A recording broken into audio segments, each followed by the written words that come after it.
Visit us today at sandbergphoenix.com. That's sandbergphoenix.com. The choice of a lawyer is an important decision and should not be based solely upon advertising. This is the Verizon Extra Innings Show. Verizon, the most reliable 5G in St. Louis. The pitch. Strike three call for a Redbird winner. A slider catches Sanoa looking, and this ballgame has come to an end.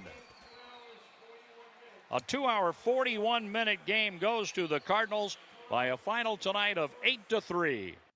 Guys, 8-3 win for the Cardinals. That's a pretty good way to get things started down in Miami. Welcome into the Extra Innings Show. Kevin Wheeler pinch hitting for my buddy Matt Pauley. We got a lot to do in a very short amount of time, so we will get you caught up on what's going on around Major League Baseball. We'll talk a bit about tonight's game. We'll get you ready for tomorrow's game. If any of you guys are out there and you're watching on the stream, feel free to join us. We just tweeted it out in our normal spot, so if you have comments on the game, thoughts about what's going on, feel free to bring them to us, man. We always try to take reaction here on the Extra Innings Show. I know my buddy Matt Pauley does that, so I'm going to keep on doing what he normally does. I'm going to try to not rock the boat. So you guys feel free to join in on the stream and throw in your comments, whether you're watching on Twitter, Facebook, YouTube, however you want to join us. You're welcome to do it. So go ahead and jump in, and we'll keep things rolling here on the Extra Innings Show. So a couple things we want to do here. Obviously, we get some comments on the game, anything you saw in the game. There are a few things that stood out to me. Obviously, Matthew Liberatore going 5 innings. And again, we know what they're trying to do here. We're trying to, get Matthew Liberatore kind of built up to being a full-time Major League starter. He was happier with how the stuff came out of his hand today. He said he was happier with how the velocity carried late in the game. I'm not going to lie. I looked at the the summary of it, and I thought I saw an 89.9-mile-an-hour fastball in the 6th inning. But, again, either way, he was throwing a couple that were 91, 92 early in the game, too. So it's not like he was 95, 96 early and then faded late. And he did have a couple. His last 2 fastballs of the game were, I think, 93, 93-3, something like that. So, and overall, the stuff was better. Now, it wasn't the most challenging lineup to face. There were a couple of mistakes that he got away with. There's one like 93 right down the middle to Eric Wagaman that he didn't hit. And then, of course, in another at-bat, he did hit one out. So, but I don't think you want to nitpick with Liberatore right now. Like, where we are with Liberatore is just trying to get him through the 6 months and continue to build up. This is the first time he's worked every day as a Major League starter for 6 months. And he's, this is where you're kind of managing. And this is where the difference comes in.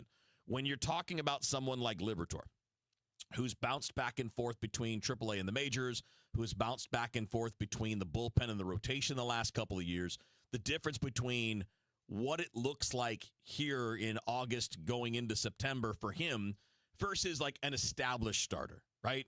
An established starter who's been around a bit, that's made their 30, 31, 32 starts on a relatively regular basis. That's that guy, 5 innings and 3 earned runs, is not going to be a happy day. And I'm not saying it's a happy day for Liberatore either, but it's a different situation. It's just a different situation. You're not really trying to build up a 36-year-old starter who's done this a million times. But this is part of the process with Matthew Liberatore. The bullpen was phenomenal. Matt Swanson was 2 scoreless innings and only needed like 24 pitches to get 6 outs. Jojo Romero was solid. Jorge Alcala had a little bit of wildness here and there. But again, scoreless 9th inning. I know it was a 5-run lead, but a scoreless 9th inning. And what he is at this point is an experiment. You're just trying to see what he's going to be able to do for you. Because what you saw today, and, Romero is here's the funny thing. Like, Romero is the softest thrower in the bullpen today. And he's got a pretty good fastball. But when you're looking up now and you're seeing guys like Riley O'Brien, who's regularly bringing 97, 98, 99, and Matt Swanson is regularly 97 with movement, and Alcala, he hit 100 today. He hit triple digits in the game today, but he's pretty consistently 97, 98. You're starting to see at least some of the makings of the pieces that can become big arms that miss bats late in games. And again, you're going to have to make a decision on Alcala. He's a guy that's making, I think, $3.5 million this year. He's going to be in arbitration again one more time unless you can agree to a deal that keeps you from going to arbitration.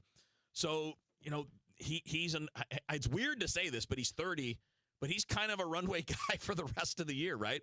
Like, keep him going in low leverage for now and see how he reacts to what you're trying to get him to do, see how he reacts and see if he's able to throw some strikes. And then while that's all happening, you can absolutely assess and figure out whether or not it's worth it for the effort on the contract going into next year. And with other contracts coming off the books and the likelihood that they're not going to spend a ton in free agency, he might be a guy that makes a lot of sense. He's not going to be a $7 to $8 million guy. He's probably 4.5, because if he's 3.5 now, he's going to get a raise. That's how arbitration works. But I wouldn't imagine it's a very big raise considering his ERA, even after today, is 6.14. It's been better with the Cards, but, you know, there's a reason that they were able to pick him up on waivers. All right, so if you're watching us on the stream, hi, welcome aboard. Feel free to join in with your comments, whether you're on Facebook, YouTube, or Twitter, and we'll mix some of those in. Jeremy jumped in right out of the gate, so we'll give you honors, Jeremy, since you were the first one, mentioning the catch by Nathan Church at the warning track in right center field. That was a hell of a catch. It didn't look like, you know, as you're watching it live, it didn't look like at first he was going to get there, but he got to the ball, kind of diving as he's reaching the warning track. He's got some good range. He's not Victor Scott. He doesn't have that kind of speed, but he's got good speed. If you look at the way scouts rate speed on the 20-80 scale, you know, Victor Scott's an 80. I think Church is kind of a 70, which is a really plus runner. Like, that's somebody that when you're a 70 runner, you're considered a guy that can play center field legitimately. And he certainly is that. He's known for being able to cover ground. He's got a strong arm, and it's funny because yesterday, you know, he showed off his arm in a bad way, missing the cutoff man, and obviously the fundamentals of the game. You want to make sure you're not making those mistakes in your major league debut. But I thought it was funny, John and Rick pointed it out today. He had a chance to make a throw early in the game, and he put it right on the money to the cutoff man, which kept the runner from advancing from third to home, of course, but also kept the runner at first base from advancing to second. If that throw gets away, that runner's going to take the extra bag, and now you got two guys in scoring position instead of one. So made the adjustment from day one to day two. And, yeah, that was a phenomenal catch by Nathan Church. We got a comment from Sam, who points out that Libby kept the Cardinals in the game. That was nice to see. You know, bigger picture, and this is why I wanted to draw the comparison between, like, what we saw from Eric Fetty or what we talk about with Miles Michaelis and what we're talking about with Matthew Liberatore, right? So if you're a veteran, routinely giving up 3 earned runs in 5 innings is not going to be good enough. You know, because the bullpen's got to wear that extra inning every time out. That's a 5.40 ERA. Like, over time, that's not going to be good. But we're not comparing Matthew Liberatore right now to a fully established major league starter that has done it a number of times. And by done it, I mean made 32 starts over 6 months. He's learning how to do that after a couple of years of the back and forth.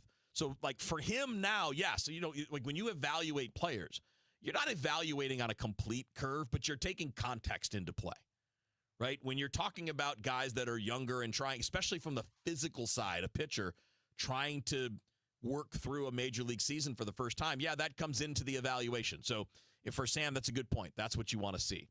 We got Justin hopping in here. He said, what's the Cardinals' average since the All-Star break? They haven't done much hitting. The second worst record in baseball since the All-Star break at 11-18. I don't know what their average is, Justin, because I don't care about what their average is. What I care about is runs scored. And it's not been good. I mean, we all know it. We've watched it. And today it was better. Today, and keeping in mind, today, you know, you didn't get a lot of quality at bats in terms of hitting the ball against Eury Perez. He only gave up 2 hits in 4 1/3. But they made him work. They didn't get themselves out on a guy that's got great stuff. They let his wildness work against him.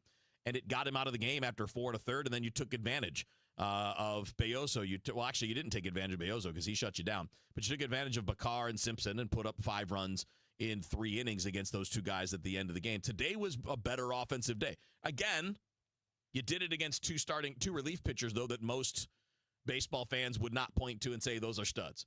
I mean, they're big leaguers. Every big leaguer is good. But, you know, this is more of the offense you want to see, right? You want to see multiple guys with multi-hit games. I thought Lars Nootbaar his at-bat against Eury Perez that drove in a run was fantastic. I mean, he took 99 low and away and lined it into left field. And, I mean, it's just a really smart approach, and we need to see more consistency from him because we know he's got the physical gifts, but we got to see more consistency from him at the plate as we go through the rest of this season because whether it's for the Cardinals or someone else, he's still got stuff to show. And it's not physical. Like, he lights up the StatCast leaderboard, man. He's got good bat speed. He hits the ball hard. But it's the consistency with which he does it and the ability to stay on the field that is part of the problem. All right, Nick's jumping in. Nick's in Salt Lake City. Said, how many years realistically do you think it takes for the fans to be brought back in? Said the anger and animosity toward the franchise is like nothing I've ever seen before, and it's a bummer. Well, I'm going to tell you, Nick, I've seen this before, just not in St. Louis. What we have to understand here is this is not an abnormal thing in the world of sports. It is an abnormal thing for the Cardinals. But think about what we just witnessed. You go back to the mid-'90s when Tony La Russa came in, right, when the DeWitt family purchased the team, and you take the mid-'90s all the way up until about 3 years ago. There wasn't a lot of failure. There was regular contention. There were 2 World Series wins. There were other World Series appearances. There were regular division winners. The Cardinals owned the Central Division for what, 12, 15 years, basically? And yeah, like the Pirates rose up for a couple years and then fell down. And the Brewers rose up for a couple years and then fell down. And the Cubs rose up for a few years and fell down. But the Cardinals were the constant. So going back to that comment that I made about Liberatore, right? I'm not comparing Liberatore being able to go deeper into games now to a veteran who's done it. Well, we're not comparing the Cardinals to a team that's been bad for 25 years. Their standard is good, which is why the fan base expects what they do. So, you go back. When's the last time that the Cardinals were in this position where for multiple years you're just not going to be as competitive as you want to be? It's been a long time. So Cardinals fans aren't used to it, which is why they're pissed off. And all it's going to take to change it is to start playing better baseball and winning. I understand what like there are other things like, if you were to, it's not going to happen. So please don't, this is not a suggestion. They're not going to sign Kyle Tucker. But like, yeah, people would get excited and buy tickets if you signed a Kyle Tucker to a $500 million deal. I don't know that that's your best baseball move. And I don't know that's where he'd want to go. Forget all of that. There are ways to generate excitement, but the number one way and the most stable way is to just win games. Not try to win the offseason, because we've seen a lot of teams try to win the offseason and it blows up in their face. This team's not built to win the offseason anyway. And by the way, you're not one player away. If you were one player away, I might pound the table for a guy like that, but you're not. You've got a lot of work to do. At this point, you don't have a closer for next year. You're auditioning bullpen guys. You're not sure exactly what the rotation's going to look like next year. You've got a lot to sort out with who you're keeping and who you're trading in the offseason on the offensive side. So, I don't know how long it's going to take, but I don't think it's going to just flip a switch next year. I don't think that's going to happen because they're not, and if I were running the team, I would not just go out and throw money in free agency. Because I don't think this is where you're not one player away. You're not 2 players away. And if you, let's say you think they're 2 players away.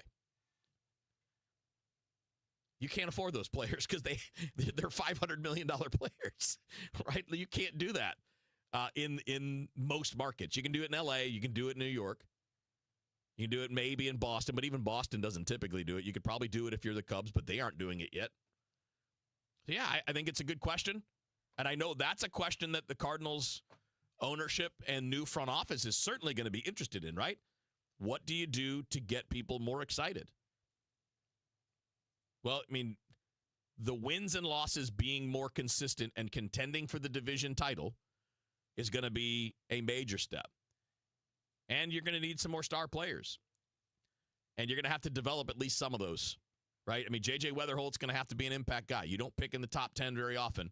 And when you get a guy like that, at number 7, he's going to have to be a stud. You're going to need Liam Doyle to be a really good pitcher. You don't get to pick that high very often. You need to hit on those picks. And if those guys, and again, we're not talking about 5 years. We're talking about a year or 2 for those guys establishing themselves as quality major leaguers. All right, we got a few more things to take care of. We obviously going to continue on with your text messages. Actually, your messages on the chat. So if you feel like being a part of that, feel free to throw them at me. We got one more check of the scoreboard to see if there's anything interesting happening, and then we'll tell you about tomorrow's game. So, if you want to chime in, you're going to want to get in quick because we're getting close to the end of the Extra Innings show here on KMOX. You know Gray Bar for electrical parts, but the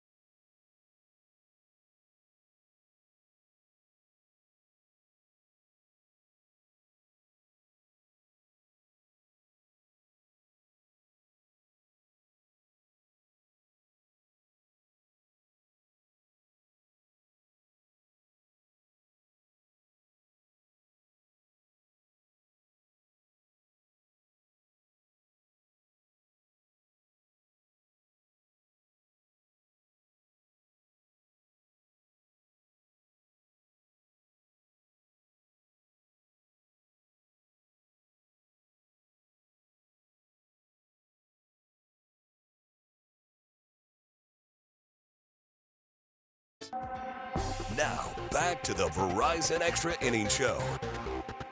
All right, the Extra Innings show continues. Got a couple more messages to get to, then we will set you up for tomorrow's game and get on out of here for the night. And appreciate the messages. I know it's, we're all hoping that we're going to see a better brand of Cardinals baseball soon. It's frustrating, and I get it. Again, I get it because every fan base is accustomed to a certain level of play.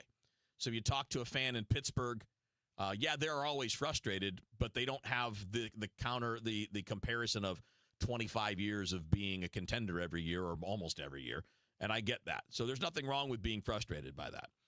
Let's see. Here's Terry jumping in on the chat. Said, nice to get a W. I believe I just saw Mason Wynn leads all shortstops in outs above average at 20. You are correct, sir. And I would tell you this. I'd be shocked if Mason Wynn's not the Gold Glover in the National League. And he may be the Platinum Glove Award winner in the National League this year as well as the best overall defensive player. He's been phenomenal. I think there's still untapped offensive potential with him. But even where he is right now as a hitter, that's perfectly fine if you're playing this level of defense, man. When you're playing as maybe the best defensive player in the entire league, average to slightly above average offense is perfectly fine. You're perfectly fine with that. And you're right, Terry. He's definitely ranking up there. And it's not just outs above average. He's ranking up there in almost every defensive metric. You go to StatCast, you go to FanGraphs, you go anywhere that has really good defensive measurements, and you're going to see that he's definitely up there. We got Carlos chiming in, said, I'm not happy that they're playing like a Cardinals team this year that is not Cardinals baseball. I hate that they missed the playoffs 3 years in a row. Not happy about it. Been a fan since the 80s. You shouldn't be happy about it. The Cardinals aren't happy about it. I mean, let's be honest. You think Bill DeWitt's happy about it? I promise you, John Mozeliak's not happy about it. You think Mo wants to have his last year as a non-playoff year? No. Now, granted, you and I, we didn't do anything to put him here. Those guys had some say in that. But yeah, there's nothing wrong with being unhappy about it. But I always try to caution people. Don't act like this is terrible baseball. This is not terrible baseball. The White Sox are terrible baseball. The Rockies are terrible baseball. The Pirates, by and large, are a terrible baseball team, even though you got a guy like Paul Skeens. They can't do anything around it. And all of these teams are that way for different reasons.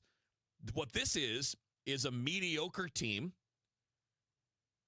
with a fan base that's used to an excellent team. And that, again, I do not begrudge anyone for saying our standard is higher. That's totally cool. And it should be, because the franchise has shown you what they're capable of, and they should live up to the expectations that they've helped set with both their records and with what they've said over the years. Their messaging over the years has been the expectation here is playoffs. All right? I've heard the owner say that. I've heard Mo say it. I've heard multiple managers say it. Bill DeWitt Jr. mentioned when they let Mike Matheny go. A middling record's not good enough. So, yeah, I agree with every fan that wants to say they set the standard with their actions and their words, and we're going to hold them to that. Nothing wrong with that. But don't exaggerate. If you think this is terrible baseball, you just haven't seen terrible baseball. It's mediocre baseball. This is what a mediocre team looks like. They go up and down. Sometimes they beat a good team, and you're like, man, where'd that come from?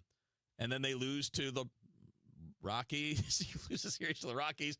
That's what these middling teams do. They kind of have these unexpected highs and unexpected lows, and there's no real good reason for it other than that's just kind of the definition of being a middling team. And that's really the only it's not even a beef. It's just really the only correction I would give to fans. They're like, this team's brutal. No, you're not. You're not brutal or terrible if you're anywhere near 500. You're mediocre. That's the definition of it. And again, doesn't change that the standard in St. Louis is not mediocrity. You're not being graded on the Pittsburgh scale. You're being graded on the St. Louis scale, and that's perfectly fair. That's fair when it comes to your choices of what to watch on TV, of what you're going to do in terms of buying tickets and all that. Nobody should ever tell you that. Just don't go where you don't need to go because it's not a terrible team. It's a middling team. All right, let's get to what's coming up next. What's on Deck is sponsored by Chesterfield Fence and Deck. The sign you have the very best. Go to chesterfieldfence.com. And what's on deck is Game 2 of this 3-game series tomorrow between the Cardinals and the Marlins. It's a 4:45 pregame. It's a 5:40 first pitch. Michael McGreevy for the Cardinals, Edward Cabrera for the Marlins. So you're going to have another challenge, at least in the early innings, with a big stuff guy on the mound. And, they handled that today with Perez. They made him work, and, he made himself work with his lack of control. He made some of those easy because some of his misses were pretty big misses. Well, you're going to have to be disciplined again tomorrow against Cabrera, too, because he's got great stuff, but he will walk people. He will make some mistakes. So that's what's coming up. That's what's on deck, the Cardinals and the Marlins at 5:40 tomorrow here on KMOX. That's going to do it for the Extra Innings Show. Everybody have yourselves a great night. You'll have Joe Pott in here tomorrow night for Game 2 of the series. This is Tom Ackerman, like an MVP candidate, Chesterfield Fence and Deck, one of St. Louis's top names.